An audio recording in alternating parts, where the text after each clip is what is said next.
Depuis 15 jours, le site de pétition change.org le revendique, il a battu les records du nombre de signatures en France. Un texte, lancé par la militante féministe Caroline Dehaas, contre le projet de loi porté par la ministre du Travail Myriam El Khomri, a déjà rassemblé autour d'1 million de personnes. Quand j'ai découvert ce projet de loi, je me suis sentie presque humiliée en tant que salariée. La mobilisation a commencé à payer. Le gouvernement a annoncé qu'il reportait le passage du projet de loi en Conseil des ministres de 2 semaines. Un seul mot d'ordre. Vaut mieux prendre du temps pour mieux en gagner.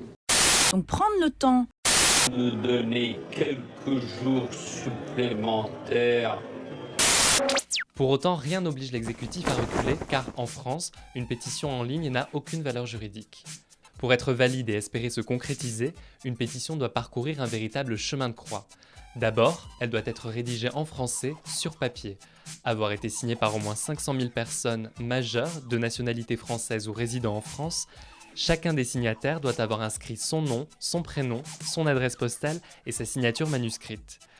Une fois établie, elle doit être adressée au président du Conseil économique, social et environnemental, déposée en une fois, au siège du Conseil, le Palais d'Iéna à Paris, remise dans des cartons et uniquement par liasse de 100 signatures. Pour le formulaire jaune, guichet 7, 5e étage, escalier K, couloir W. Si la pétition est acceptée, le Conseil économique, social et environnemental peut transmettre un avis au Premier ministre et au président des assemblées, en espérant, peut-être, que l'initiative se transforme en loi.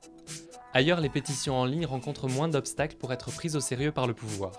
Au Royaume-Uni, par exemple, il suffit qu'une pétition en ligne obtienne 100 000 signatures en moins de 6 mois pour qu'elle soit débattue par le Parlement de Westminster.